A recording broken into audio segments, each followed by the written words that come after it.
तो ये वाला न्यूमेरिकली बाकी है, ठीक है, ये वाला न्यूमेरिकली बाकी है। टेबल तक अपन ने कर लिया था,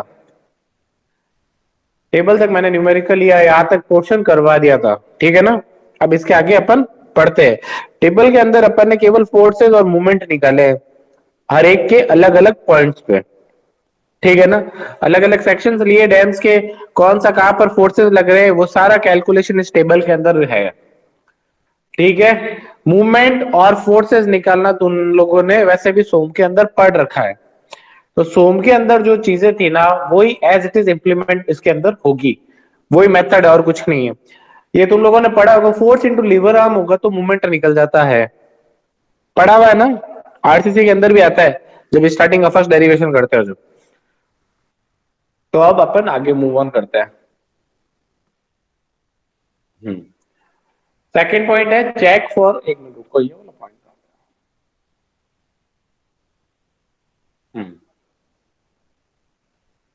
फर्स्ट पॉइंट है check for the reservoir empty condition. जब एम्प्टी कंडीशन होगा तो क्या क्या चीजें लगेगी। पहला लगेगा in the case only forces 1 2 3 act, मतलब केवल डैम्स का जो सेक्शन है ना उसी के फोर्सेस लग रहे हैं। तो वो होगा x bar equals to sigma M अपन सिग्मा वी। सिग्मा एम अपन ने कैलकुलेट किया हुआ और सिग्मा वी कैलकुलेट किया हुआ, दोनों का किया। तो ये आया 32.41, ठीक है ना। सारी चीजें दिमाग में रखनी है कि पीछे क्या क्या चीजें चल रही है, क्या कंप्रेशन में चलेगा, क्या टेंशन में चलेगा, ये ध्यान रखना है। फिर एसेंट्रिसिटी का फॉर्मूला है 0.5 बी माइनस एक्स बार, जो होगा 0.5 इंटू बी है 50 metre minus 32.40, that is equals to minus 7.41। Sorry ये क्या बोलते हैं अपने, हाँ -7.41। The negative value of E indicates that the eccentricity is toward the upstream of the center of the base as B/6 होगा। तो E है ना B/6 से कम होना चाहिए जब इसेंट्रिसिटी सेफ होती है, ये ध्यान रखना। तो ये कम है तो चीजें सेफ है।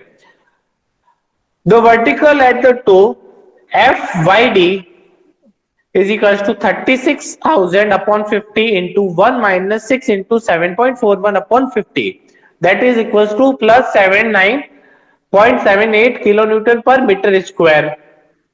इसके मैं बार बार कह रहा हूं फॉर्मूले रिमाइंड करते रहना, फॉर्मूले नहीं तो न्यूमेरिकल नहीं, स्ट्रेट चीज है। फिर vertical stress at heel, heel और टो तुम लोगों को पता है, एज अ मतलब अपना खुद का पैर लेके देख लेना, टो का आता है और हील का आता है, ठीक है ना। तो उस हिसाब से डैम का जो नीचे वाला आगे वाला पोर्शन होगा जो डायमोस्ट्रीम साइड वो होगा टो, और पीछे वाला साइड होगा जो अपस्ट्रीम साइड होता है वो होगा हील। तो वहां पर अपने पास फोर्सेस, ये वाला चीज देख लो, कंप्रेशर में लगेगा और इसके फोर्सेस ये वाले हैं।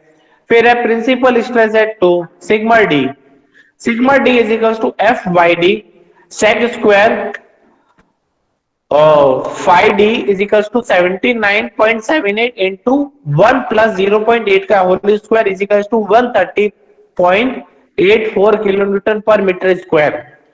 इसके अंदर एक चीज बताता हूं कि पूरा कंप्लीट क्वेश्चन ये वाला नहीं आने वाला एग्जाम के अंदर, इसके पार्ट्स आएंगे छोटे छोटे। जैसे ये हो गया check for reservoir for empty condition, check for reservoir for full condition, ऐसे अलग अलग आएंगे, तो ध्यान रखना, ठीक है ना। फिर है shear stress S tau, tau D is equals to F by D 10, five D is equals to 79.78 into 0.8 is equals to 63.82 kilometre पर metre square toward upstream.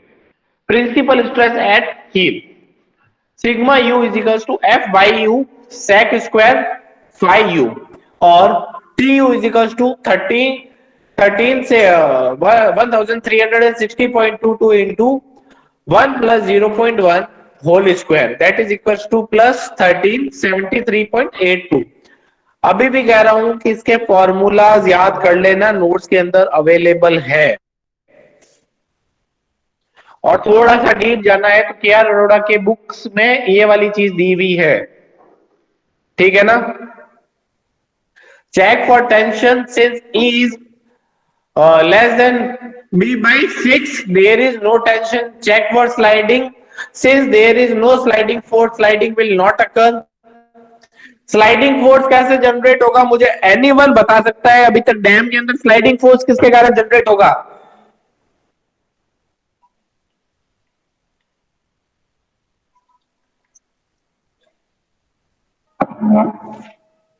Answer कर सकता है कोई मुझे? क्या डैम के अंदर स्लाइडिंग फोर्स कैसे जनरेट होगा?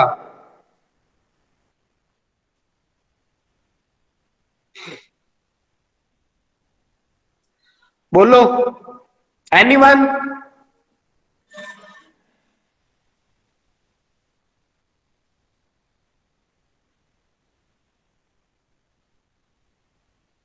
अरे वाटर प्रेशर के थ्रू जनरेट होगा ना, या क्या बोलते हैं एम्प्टी कंडीशन है तो यहाँ स्लाइडिंग फोर्स ही जनरेट नहीं होगा।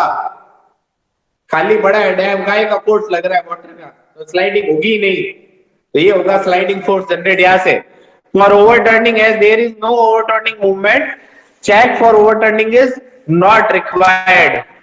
देखो अब पानी के थ्रू अगर नहीं हो रहा है तो काफी जगह ओवरटर्निंग फोर्स भी नहीं लगेगा। फिर है चेक फॉर रिजर्वर, ये देखो मैं बात सुनो, बाद में नोट कर लेना, आज भी मुझे कंप्लीट करवाना है। बाद में क्या बोल रहा हूँ मैं, आज अभी पीपीटी अपलोड कर रहा हूँ जस्ट लेक्चर के बाद। और याद रखना इस लेक्चर की अटेंडेंस अगले लेक्चर में लग जाएगी, ठीक है? Check for the reservoir full condition considering uplift. In this case all the forces 1 to 9 will act. जितने भी फोर्सेस लगते हैं, force acting on gravity dam के जितने भी फोर्सेस लगते हैं इसके अंदर आएंगे, ये ध्यान रखना। तो ऐसे कैसे, देखो सिग्मा एक्स बार निकाल लोगे, एक्स बार निकाल लोगे, इसेंट्रिसिटी निकाल लोगे, ये चेक लगा लोगे जैसा आपने पिछली वाली क्लास किया, पिछले वाला मतलब उसके अंदर किया था एम्प्टी कंडीशन में। जितने भी फोर्सेस लग रहे हैं सब कुछ कैलकुलेट करना है। Principal stress at toe, principal stress at toe निकालना है, शियर स्ट्रेस एट टो निकालना है, वर्टिकल स्ट्रेस एट हील निकालना है। फॉर्मूला ये देख लो,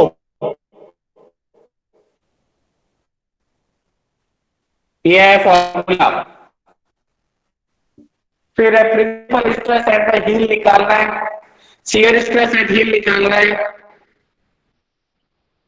फिर है check for tension since E is there is no tension, E से स्मॉल है, देख लो पीछे ऊपर जाके चेक कर लो कम है, तो ई में कोई भी मतलब अपने पास नो टेंशन रिक्वायर्ड। स्लाइडिंग का चेक लगेगा, अब स्लाइडिंग का चेक लगेगा, ये ध्यान रखना।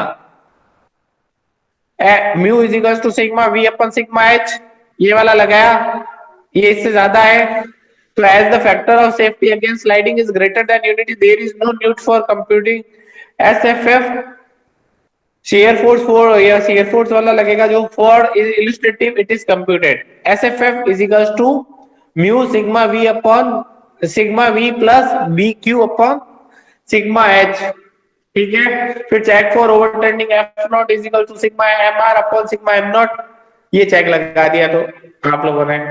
फिर है check for reservoir for full condition considering no uplift. अपन ने पहले में अपलिफ्ट फोर्स कंसीडर किया, यहाँ पर अपलिफ्ट फोर्स कंसीडर्ड नहीं करते हैं, यहाँ पर एक फोर्स हटा दिया गया, मतलब जो नीचे वाले फोर्सेस है वो हटा दिए गए, तो यहाँ से 3 फोर्सेस रिमूव हो जाएंगे। तो अपन को फोर्सेस 1 to 6 ही कंसीडर करने हैं। पहले में किए थे 1 to 3, दूसरे में किए 1 to 9, तीसरे में किए 1 to 6। तो ऐसे अपने पास sigma bar is equal to E, ये सिग्मा बार निकाला, फिर ई निकाला, वैसे कैसे वर्टिकल फोर्सेस निकाले सारे, और शियर फोर्स निकाला। फिर चेक फॉर टेंशन, टेंशन अगर उससे अपने पास E is less than B by 6 है तो देयर इज नो टेंशन। अब तुम लोगों ने कॉलम पढ़ा होगा, एक क्वेश्चन मैं कॉलम की तरफ से पूछना चाहता हूँ आरसीसी का, अपन बकलिंग फोर्स कब लगाते हैं? जब मिनिमम इसेंट्रिसिटी की रिक्वायरमेंट फुलफिल नहीं होती है। मिनिमम इसेंट्रिसिटी से ज्यादा चला जाता है तो इसेंट्रिसिटी जब बकलिंग फोर्स लग जाता है उसके अंदर, या बकलिंग मूवमेंट लग जाता है। चेक फॉर स्लाइडिंग हो गया और चेक फॉर ओवरटर्निंग। फिर है अपने पास ड्रेन चॉक्ड, ड्रेन चॉक्ड मतलब ये वाला है जो ड्रेनेज प्रोवाइड हुआ वो चॉक्ड हो गया हो, ठीक है। इससे इतना डीप पूछा नहीं जाता, रेयरेस्ट केस में, बहुत रेयरेस्ट केस में ये वाला टॉपिक आएगा, आएगा तो आएगा, कुछ नहीं है। टोटल अपलिफ्ट प्रेशर निकालना है, 1/2 608.22 इंटू 50, ये निकालना है। फिर देखो, the force act at distance of 100/3 metre from the toe. फिर अब मूवमेंट अबाउट द टो निकालना है, सिग्मा वी निकालना है, सिग्मा एम आर निकालना है, सिग्मा एम निकालना है। फिर वापस वही क्वेश्चन जो पिछले बार चल रहा था वो के वो एज इट इज आ जाएगा, ठीक है। फिर चेक फॉर मैक्सिमम टेंशन। तो अब देखो एक चीज बताता हूं, अब देखो E is greater then B/6 है तो टेंशन डेवलप्ड एट हील आएगी, ये याद देख लो। जब ये डेवलप्ड आएगी तो फिर चेक ऑफ स्लाइडिंग भी निकलेगा, ठीक है। फिर चेक ऑफ ओवरटर्निंग लगा के ये हो गया तुम्हारा क्वेश्चन ओवर। जल्दी से बोलो अब।